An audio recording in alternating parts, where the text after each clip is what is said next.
Muy buenas tardes to everyone.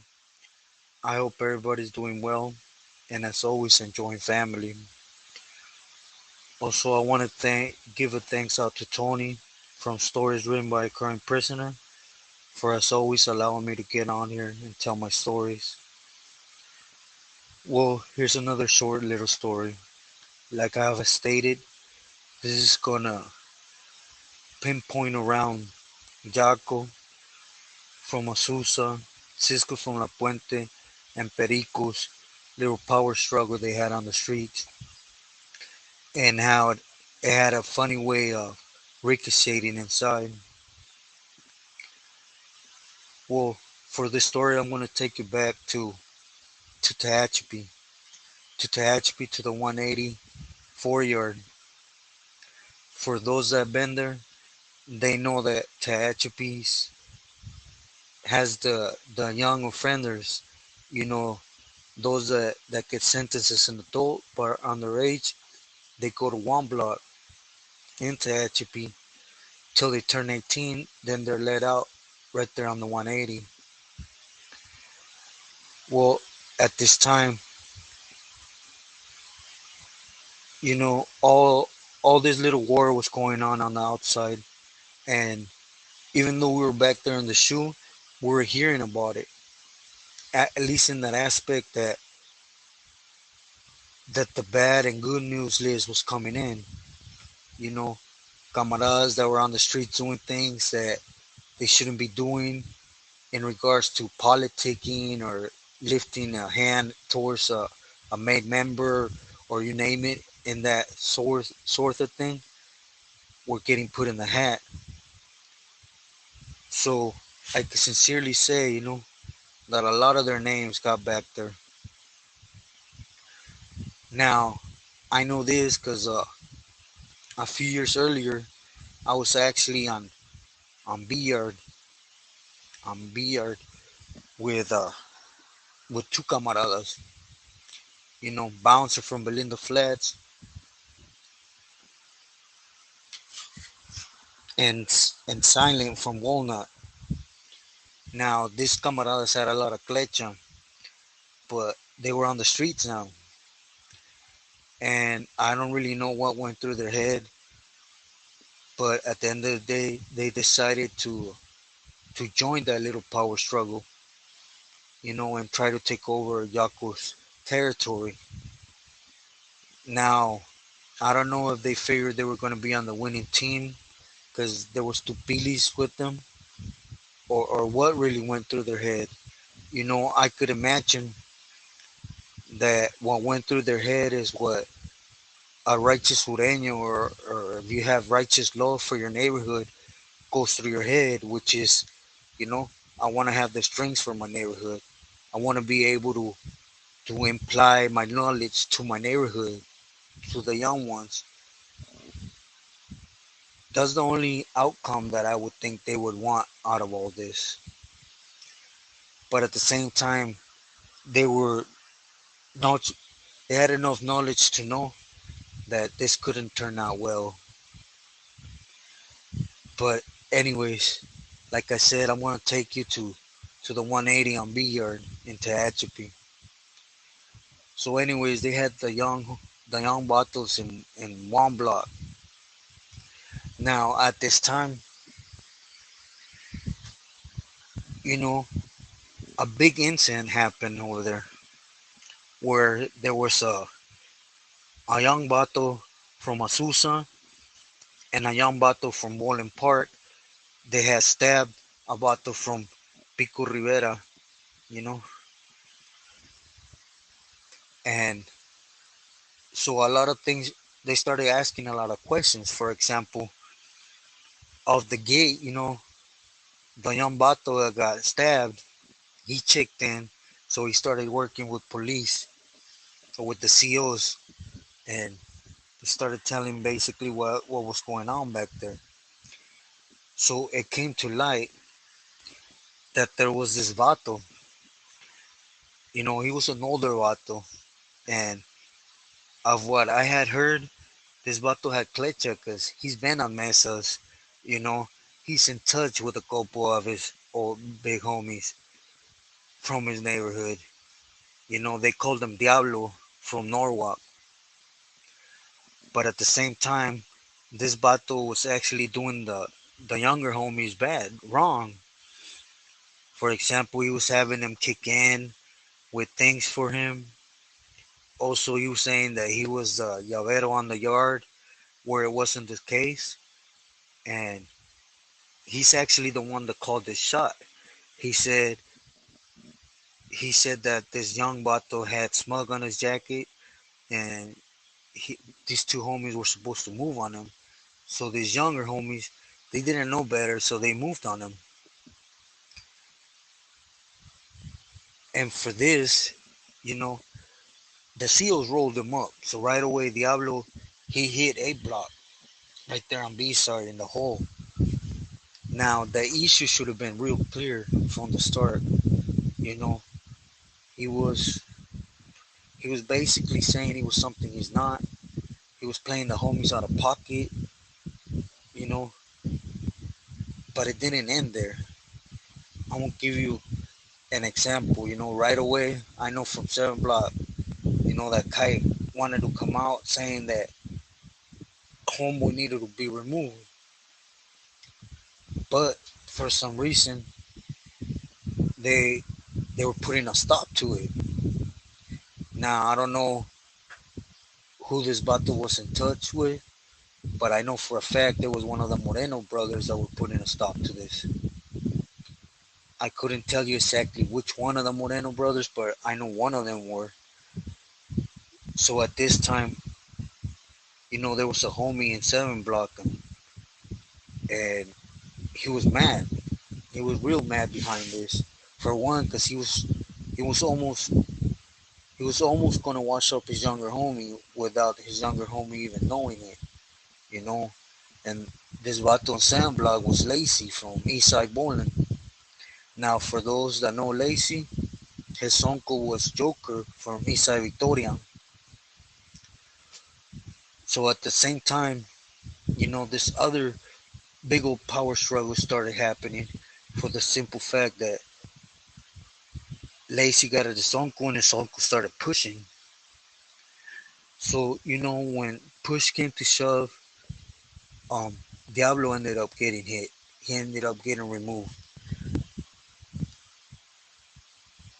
And for some reason, I don't know which one of the Moreno brothers was behind this, but I know Lacey finished his shoot term. He got out, and they actually hit him on the yard. So you can imagine how Joker felt behind it. So now the kite that had came in from Joker was, you run across any one of their workers, hit him and remove him. So as everybody knows, you can't just come to a yard without showing your proper respects to the Billy and the camarada that's holding that yard. You can't come and say, "Oh, I'm going to hit so and so." Nah, you got to go through the proper channels and do it. But this wasn't the case being played out. So it became a big old thing, and at the end of the day, I don't really know how they worked it out, but it got worked out to the point where, sad to say, they ended up hitting this bato they call Little Man from Moreno Valley. That was really doing things for Joker. And I guess at the end of the day, amongst brothers, they ended up squashing it with money, with drugs. I don't know, but it ended up being squashed. At the same time, everything that was being played out on the streets behind all this was finishing playing out. You know, they had busted Cisco and Perico, and off the gate, Perico checked in, and he started doing his thing, working for the feds. And you know, till this day, it's just funny to me. how Jaco thought that he was gonna escape from all this, that nothing was gonna happen behind all this. From the moment I heard that he was having his wife put a green light on a main member, I knew he was in trouble. Cause it's been the case with with a few pilis, that they utilize their wife or a daughter or something, give them more power than they should have, and they could put on a hat. So once the smoke settled from the streets, then everybody started pushing that issue towards Jaco. Now, I honestly don't think that it was behind what Jaco was doing or who he was utilizing on the streets. I think it was more about the reach Jaco had in the system and on the streets, because he had a lot of strings, man. He had a lot of weight, and when you're in a dog eat dog world, surrounded by snakes, you should know that you can't crack that window. The minute you crack the window, snakes are just waiting to creep in and take what's yours. So this was the case. They started politicking against him. Now, throughout the years, I've heard that Jaco just got tired of things and he checked in because he was just fed up. Nah, that ain't the case, man. They politic against him, and he seen the writing on the wall because, for one, he was one of the main ones pushing against Pop Boy for utilizing his daughter. You know, he was one of the main ones pushing for people utilizing women, and then he goes off and green lights two carnales with his wife. So it just makes no sense on how their mind works. One minute they're pushing for something, and then the next minute they're thinking they could get away with exactly the same thing. But again, you know, I guess I could never get in Atecato's mind. But they ended up they ended up removing from power, and they ended up picking up his routes and crews and dividing who they still felt that was worthy of staying in the program, and the rest just had to go. And that's what actually is sad to me, how camaradas just don't seem to get tired of getting used and abused. Because, just think about all the camaradas that Perico dragged down with him, Cisco dragged down with him, and the ones Jaco dragged down with him. Because Jaco had a lot of reach, man. Had a lot of camaradas underneath him. The perfect example was Shotgun. I was in Corcoran with them. I can sincerely tell you that Shotgun did a lot for this man. Man, not a lot. He did everything for this man. He ran his crews. He everything, man, you can think of. The only thing Yako had to be worried about back there was getting high. That's it. And what did Shotgun get out of it? Man, he got put up sponsorship, and Yako played him out of pocket. So he got to where he got. He got booked and removed. That's all he got from it. You know, and man, another one was, you know, Chino. Chino from Azusa, man. The homie had a lot of bumps on the road, but at the end of the day, he was a solid homie. And the only thing he couldn't ricochet from or bounce up from was Jaco's downfall. And that was his career too. And that's just a couple without having to mention all the camaradas that really went down for this. You know, because just think about it. Think about the carnales that at this time were there, that saw this power struggle like, oh, this is my opportunity. For example, Terco from Bassett, Lalo from Lomas,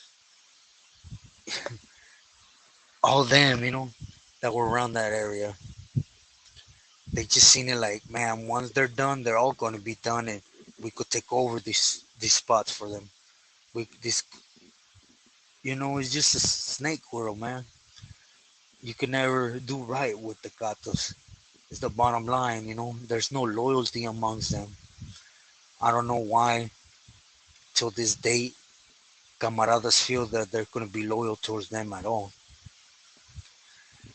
That's why, in a sense, you know, I think it's a good thing that the pilis are walking with the camaradas now at the yards, so that actually the camaradas can see for what it is, and see them.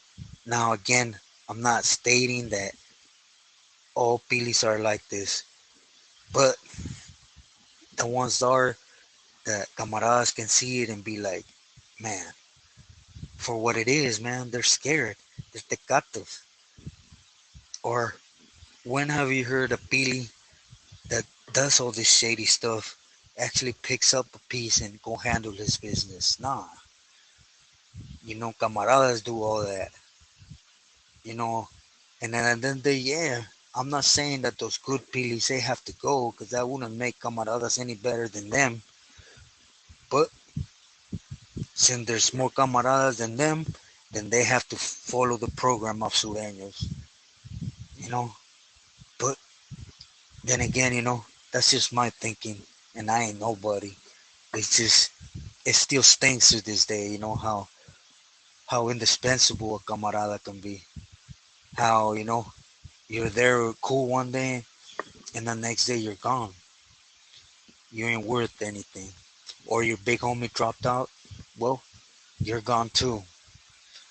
And everything you sacrifice don't mean nothing. Everything is gonna be measured by that one bad thing you do. But all those good things you done for the cause, nah. Now I could come on here and sound you know, like I got a grudge against the carnales. And nah, hell no, I don't. Now, after this video, I'm gonna get back into my story, and you will see that when I talk about camaradas being so blindsided, I'm really talking about myself. Man, I never wanted to be anything but a sureño. You know, even when uh, even when I was moving something for a carnal, that they would always put that title Billy, and primo. Nah, you know, I ain't nobody's primo. I'm a camarada. Because for you to be categorized as a primo, you would have to have a tío, and I didn't work just for underneath one Billy. And I knew that was a bad thing. But man, once you guys hear my story out, I can sincerely say, if there's been a sureño that's been blind, that hasn't seen things, that did suffer in blood, sweat, and tears, the cost and the power struggles of this man firsthand, it's been me. It took me a long time, man, to open my eyes to what was going on. To be exact, man, just put it like this. I got busted when I was 17. I had San Quentin when I was 19. I was still doing things for him up to about 6, 7 months ago. I'm 44 years old, so you do the math. I put up with everything, and just to show you a brief, just to get in a brief clip about how much I put up with it, man. 2004, I'm gonna get into it. I did 2 missions on BR Corcoran Shoe, which I will later detail. Now, I want everybody to keep in mind that in 2004 I was stage 3 cancer, going through chemotherapy. Now, for those that are aware of cancer and chemo and the pain you're in, the struggles you're going in through as a person, but you know, I was a soldado, so I was frontline, always there. Yes, sir. I need you to do this. By when? I never questioned it, man. I was always there. You know, I did this 2 missions, feeling like this, and at the same time, going through all this and still having to go out through the dog cages, call out routine, do my routine, not show weakness, you know, running Billy's yardas, receiving their messages, putting out messages, man, and still try to show that machismo, that not once did I buckle, man. Not even going through this stage in my life, you know. I had that pass, cancer, when they asked me to do these 2 missions, and I could have said like, well, look, and be one of those weak, those weenie guys, just making up excuses on why not to do things. But you know, they asked me, and of course, dispuesto, and I got them done. But that's how blindsided I was, man. I couldn't even concentrate in what was going on in my head. You know, in one of these missions, they had just barely put my portal path in my chest. Man, I had a hose literally sticking out my chest, and I was still pulling this mission, which I would get deeply into it with you guys on how this mission worked. Like I said, after this story, I'm going to get back into my story and tell you guys what I went through, and tell about 7 months ago why I decided to step back. What really made me make that leap of saying, you know what, this is it.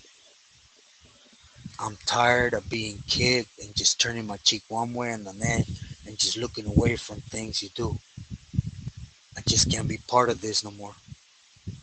I'm a camarada. That's it.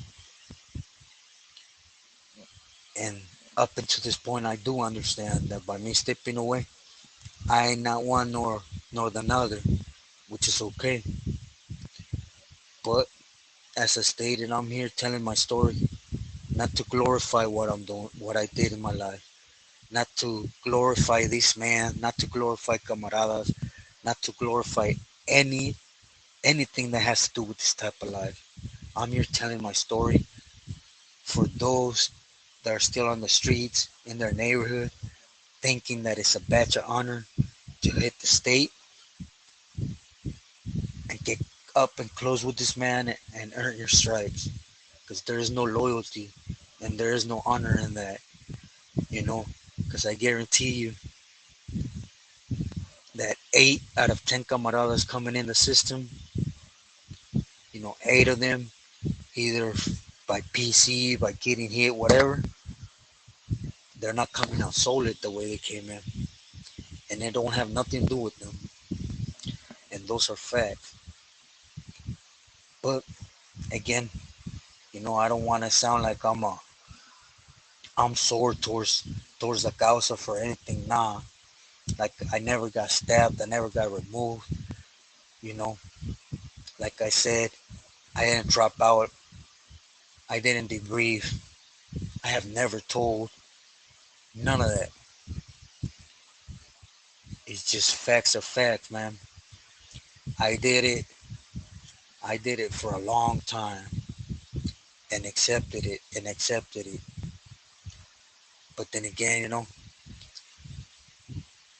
I never had the opportunity to hear someone that went through the struggle actually tell me how things were. I always been a good listener. That's probably what had me staying good. all this time because I always been, a good listener.